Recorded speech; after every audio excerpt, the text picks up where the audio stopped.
All right, everybody, welcome to Luncheon Lurn. Dr. V and Tina Greenbaum. Tina has a 35-year history of working in social work as well as counseling and working with the obesity population back when there were no treatments for overeaters. So she has a long track record of helping the obesity population. She now works with CEOs, actors and actresses, Olympic athletes, to help them get their mind straight. So I know if she can help them, she can help you. And today's topic is about overeating. Is it really your fault? So welcome in, Tina. Thank you. Yay!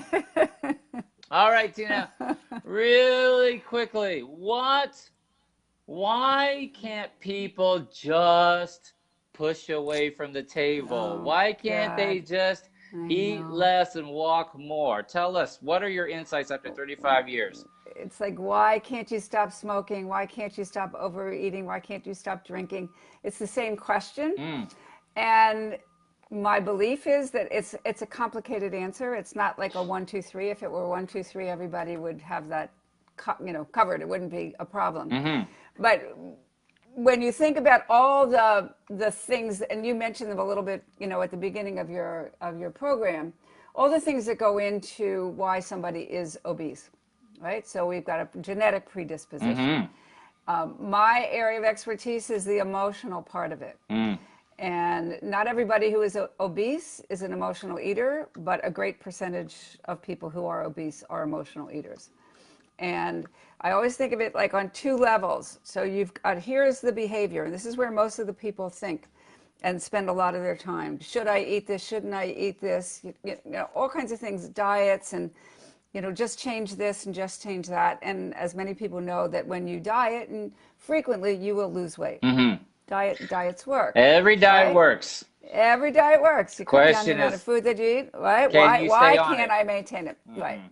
So there comes in the emotion, and there comes in the Mm. deep level of knowing yourself, understanding yourself, knowing that relationship between your food and your emotions. This is really the I key. never thought about that. You bring up a good point. The reason why diets fail is the emotion part. That's why you Right. don't stick to it. Huh. Right. And what do you think is the number one or two emotions that really trip people up? Anxiety. Oh, Anxiety is built on fear. So mm, the emotion is actually fear. okay, The symptom is anxiety. okay. Oh, I like that. The emotion is fear, but the symptom is anxiety. Okay. Any Okay. others? Depression, Hmm. boredom. It could be, I have a family member who suffers from obesity, and she says, I eat over everything. I Mm, eat when I'm happy. I eat when I'm sad. I eat. Um, so when the emotion is not managed, mm-hmm. and the conditioned response is food. Mm, So here comes the emotion, and you see in the videos that I created for this group, the emotions come up, mm-hmm. and then if we don't manage them and we're uncomfortable, all addictions are based on feelings that we don't want to feel. Mm. Addiction are feelings that we don't want to feel. Yep, I love that. yep, I love it. Let me ask yep, you this one. Speaking of a feeling, yep. I think shame is really powerful. What do you think Very, about shame? very powerful. And what, Very, very, very powerful. okay. So shame comes from a belief system. So in other words, I should be XYZ. I Mm, should be thin. I should be this. I should be that. And if I'm not, then I'm not happy with myself. mm-hmm.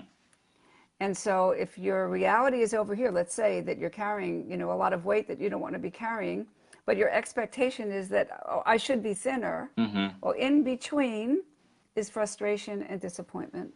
Mm-hmm. And then it's like, well, how come? That's where the shame is. How come I can't do this? How come I'm not? How Mm, come, I've been on this diet, or I've done this and I've done that. And so in here is, we have to come from here where the expectation is into the reality.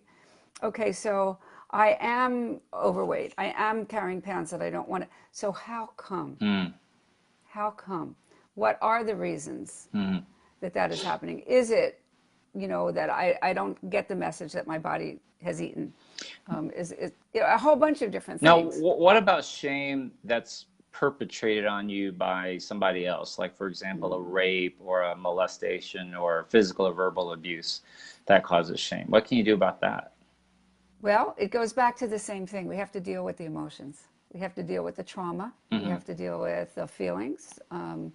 There's, again, so many ways to get at this material, but it's not easy to do on your own because you don't have really directions. I keep going like this. If you see me going like this, okay, because it's like the mind is here, my thoughts are here. I've got, I've had these terrible, terrible, terrible experiences. I want to cover up. I want to close up. I don't want to deal with them. I don't know how to deal with them, and so on. So the process of healing is to begin to open the things up slowly, because if we bring in a flood of emotions that we don't know how to manage, then we're not much better. So you recommend the opening it slowly as opposed to ripping the Band-Aid off. Well, That's what Dr. V would do. because your overeating is a defense mechanism. Oh. You have discovered it and learned to use it as a way to protect yourself. Okay. Now, I'm going to disagree with you a little bit there, because it's really bad problem in the Bariatric Society where we have accepted this excuse, like I ate so I could get fat, so I could protect myself as a defense mechanism. Let me just stop you because I don't want people to misunderstand you. No, I had breast cancer. Okay, and I have a pretty good sense of the emotional reasons behind it. Did I do it purposely? Did I do it consciously? No. No, that's why I'm saying that the unconscious is so interesting and so intricate that if we don't understand the language of the unconscious, we come up with this conclusion. It's my fault. It's not your fault. It's not your fault. All behavior has a positive intent. All behavior has a positive intent. All behavior. All behavior, even the worst, horrible criminals, awful people think in their minds that they were doing something to protect themselves in some what about way, a shape, rapist? form, or another. Same thing. Really? Same thing. Again, if we get into that mind of the rapist, not our minds that we're looking at the rapist, right? If we're getting into that mind, okay, what is perpetrating that action? There is some need, some primal need, something that is So propelling a rapist thinks his behavior is positive because he's trying to fulfill some sort of need or urge from his standpoint. I do believe, from his standpoint. Yeah. Wow. But as a victim in society, it's hard for us to accept that. It doesn't mean that we condone the behavior. Okay. I wanted to clarify that. It doesn't mean we condone it one bit. We don't accept we can understand. We can understand it when we talk about people that are narcissistic or people that drive us crazy or people that do things. It doesn't mean we condone their behavior. But we can understand if we step back a little bit and say, how did this person get to be like this? When they were an infant, they weren't born like this. I often say that we're not born that way. We're not born that way. So what are all the things that happen in a lifetime that send people on a very good, positive, path? So I want to take it back to overeating and obesity and get away from the rape talk. I mean, you brought it up. But when someone is in the throes of like a binge eating episode or shame, but in their mind, they feel like there's a positive behavior there. Is that what you're trying to say? Yeah. Because, again, if we go back to that, I'm feeling something that I don't want to feel. Okay, and I have learned that if I overeat or I binge, it pushes that feeling away for a while. Okay. I don't have to deal with it. I mean, food is one of the hardest things, probably the hardest thing to recover from because we have to eat. Well, it's the most readily socially acceptable form. A drug, right? Most socially acceptable drug. It's readily accessible, easily convenient, easy to get a hold of. I mean, you don't have to go to some shady corner to get drugs. It's everywhere. Yep. And you have to eat to sustain yourself. Right. So you have to be doubly aware, doubly knowledgeable, excuse me, to really be able to manage all these complicating feelings that are coming at you. Wow. And so it's like a puzzle. Okay. I think of our unconscious as like a puzzle. So let's talk about overeating in general, right? So in particular, like I give my patients very specific tips on the portion sizes, palm of the hand, eat slowly, sit on your hands. I give them very tactical, practical steps. And I'll put a link to a video where I actually show my patients how to actually eat. Now, from your emotional side of it, if someone is really like, what would you tell them to control overeating? What is something very practical you would tell them? Well, again, so you're talking about the behavior, all these really, really wise things that people need to do, okay? And yet I just had this huge fight with my boss and I got fired. Okay, looking at your fist at that time, or your thumb, is not necessarily going to penetrate those feelings that we don't know how to deal with. Right? So the question always, and we've talked about, even though they know the behavior, how they should be eating, in the moment of the stress or whatever, they might not act the way they should. So what do you suggest they do? Okay, so the first thing that we want to do is be able to connect the feeling with what's really going on, and that what we can really do to solve the problem. That's the bottom line. So the first question that I always ask, and we've talked about it a couple times and I keep reiterating it, what's in my control, what's out of my control? Love that. If you could just insert that thought in a moment when you feel like you want to binge. And again, mindfulness means that I'm aware in the present moment without judgment. That's where the shame comes in. The shame comes in because I'm judging myself. And okay, but I'm really going to look at this analytically. Okay, I just got fired. What's in my control? What's out of my control? Well, I have to think about that for a little bit. Why did I get fired? Is there anything I can do to get my job back? Is there, what am I going to have to do to take care of myself? I mean, all the practical things we want to kind of come up so that we can actually solve the problem and acknowledge I feel lousy, acknowledge that it's a risky time for me. What I want to do is overeat because that's what I've always done. But if I overeat, now I have two feelings that I don't want to feel. I have the one that I got fired, and then I've got the shame and the feel, that I've overeaten. So now I've got a double problem. And that's how that vicious cycle keeps going. So how do they stop it then?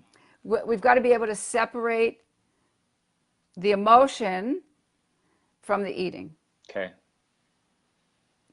Again, I keep coming back to the same little thing. I got this going all the time. Okay? So this is where the education needs to happen. Okay, I've been very, very privileged, as I said before, that a lot of your viewers have been following. I've been doing the quiz that I put out in terms of peak performance, and I can see the trends.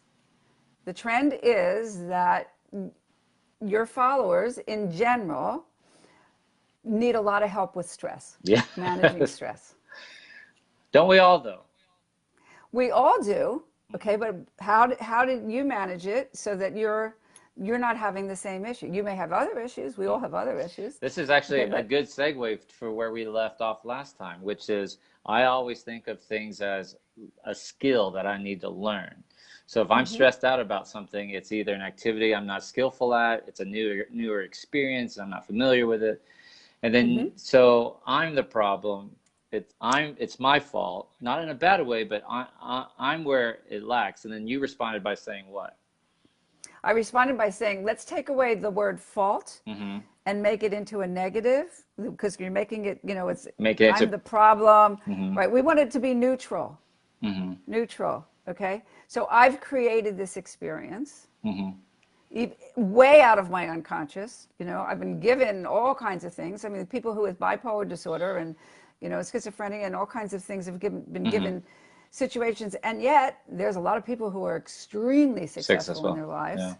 So, Okay, so instead of saying I'm the problem, what is it you want them to say? I create my own reality. I create my own reality. I create Right. my own reality. Right. So if I've gotten myself to this place in a very unconscious place, okay, I can't blame myself, because that doesn't do me any good. It's just like, here I am right now, here. Yeah. Okay, going forward. So if I want to create a different reality, I have to do things differently. So I have to make different decisions. Right. So you fell for my trap. Okay, If go ahead. I create my reality, then is overeating my fault? You keep using the word fault Okay. as a negative thing. Is overeating a consequence of a choice I made? Yes or no. It can be or it cannot. But again, I'm not putting any judgment on it. Sure. I'm just saying either it is or it isn't. My family member who I said to you, So you yeah, she has a lot of stress and a lot of anxiety that she's not very skillful at managing. Yeah, I understand what you're saying about not using the word fault, and I like that. But I do agree with you. I mean, where I am in my life is a result of my choices and my actions. And the one thing I will add, okay, is I think children are victims. I think they're the true victims. Absolutely. I don't. There shouldn't be childhood obesity. It's really terrible. Right. Yeah.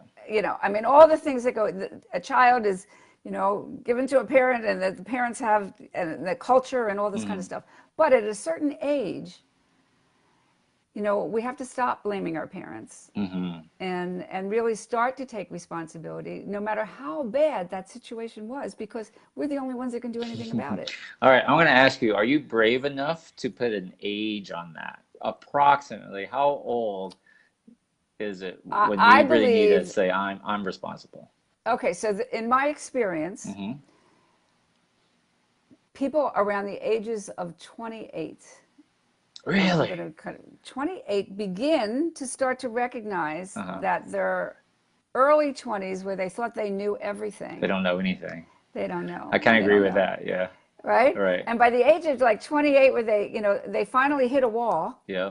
And say, all right, I need help. There are things that I need to learn. So for me, like 28 to 40 are like the most wonderful ages, because you have the cognition, you have the ability, you have the intelligence. You don't want a whole population of people wait until 28 before they become responsible. So it doesn't mean, again, you asked me when people are most ready. Yeah. Yeah. Okay. No, we don't want to wait. We want to when you're raising your children, we want to raise them from very early on. Yeah. Okay. With these skills. Right. Right. Blaming everybody. Every time a child blames somebody, it's like, well, wait a minute. We weren't blaming. Society has very artificially decided when you turn 18, you are now considered an adult by the law. But there are some very immature 18-year-olds, and there are some very mature 18-year-olds. Yes, there are. Yes, there are. Yeah. And there's a whole bunch of stuff that's going on in the brain, around adolescence. So young adulthood, 20, 21, 22, 23. Yeah. Those are the ages where people are most receptive. Yep. And most, and it actually, with this millennial population, they're more conscious than any group before us. That's interesting. Yeah. So you know what? They're very, very hungry. I'm appreciative of your time. We've been going for about 20 minutes, so I want to cut this off here. But I think we should talk about childhood obesity next time. What do you think about that? I think that'd be fantastic. Cool. Who would like to hear that? So, excellent. So, a couple of things. You've written a book. Tell everyone about your book. And it's called It's called Mastery Under Pressure. Mastery Under Pressure, on Amazon. On Amazon. And honestly, if you go through this book and do a lot of the exercises in it, all the things that we've talked about in terms of stress and mindfulness and skills, it's all in there. And it's an actual workbook, not just passive reading. Exactly. Amazing. And for anybody that wants to take that quiz, it's masteryunderpressure.net. And that's a free quiz, right? That's a free quiz, and you can see where you are on that, on the scale of 1 to 10. Focus, relaxation, dealing with negative self-talk, how to visualize, and dealing with fear. That's awesome. That's awesome. That's And then you and I have been working on a project together behind the Yes, we scenes. have. Yeah. Yes, we have. You want to tell them what we're doing? Sure. So this is really my system. Everything that I just mentioned to you, those five different things, and I put it into a very brief but very, I think, Powerful. Powerful. I don't know if you had a chance to watch it yet. I'm editing the videos for you. That's right. So I've really given you lots and lots and lots of how to. So it's an online course that we've been working on. Not available Right. yet, but we're hoping for a Mother's Day launch. Right. We're going to give you for like a great Mother's Day offer special, right? Right. Right. So Yes, we are. you guys be looking And out for that. It's on binge eating, but it can cover the skills that you teach in that course is applicable to lots of areas of your life, right? Absolutely. Absolutely. We call them transferable skills. Yeah. You learn Yep. them here, you have them for every That's amazing. aspect of your life for the rest of your life. All right. Well, we've had so many people watching, up to 90 people. That's amazing for Facebook Live. So you're really making impact. Everybody's loving you, Tina. I love you all. I think they love you more than they love me, quite honestly. But this is No, I think it's a very good combo. So if they want to follow you, how do they find you on social media? They find me Tina Greenbaum On Facebook? on Facebook, a Mastery Under Pressure community. Mastery Under Pressure community Under Pressure would community, be awesome. and on LinkedIn. Okay, awesome. LinkedIn. Yeah. No Instagram? I have it, but I need help. Excellent. So if you want to hear more about this online course we're working on and the Mother's Day special when we launch it, put a yes in the comment section. Just type in yes, and we will make sure to follow up with you. Tina Greenbaum, it's been a pleasure. Thank you so much for watching. I'm going to wrap up the interview for you. But awesome. Thank you so much. We'll see you next week. Thanks. Bye-bye. Bye, all. Take care now. Bye-bye. Wow, how amazing was that? Was that not the most amazing interview? So many mind-blowing answers that she gave. I'm always surprised by her answers. Aren't you? Are you surprised by her answers where, I think she's going to say one thing and she totally says something different. So let's recap it. What did she say? My goodness, there's so many nuggets. Put a comment. What did you get? What did you like? Addiction are just emotions that you're not willing to deal with, right? That you don't want to feel. Addiction are feelings you don't want to feel. So you're trying to avoid. So overeating, you're trying to avoid something, she said, right? Super powerful, right? So the emotion that gets everybody, the emotion that you are trying to avoid most often is what? Fear. Fear is the emotion, and anxiety and depression and stuff like that are the symptoms. How powerful was that? Wasn't that great? Super insightful. So instead of saying, it's my fault, I wish I had more self-control, I know I should eat better, I know I should do more, that is a place of shame and negativity and blame and fault finding. She says you need to instead say, I create my reality. How about that? I create my reality. What is in my control? What is not in my control?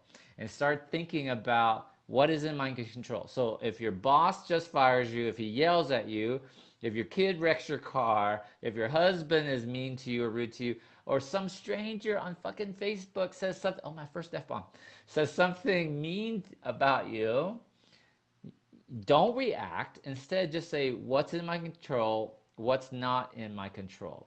Yeah? So you can't change your boss's decisions. You can't control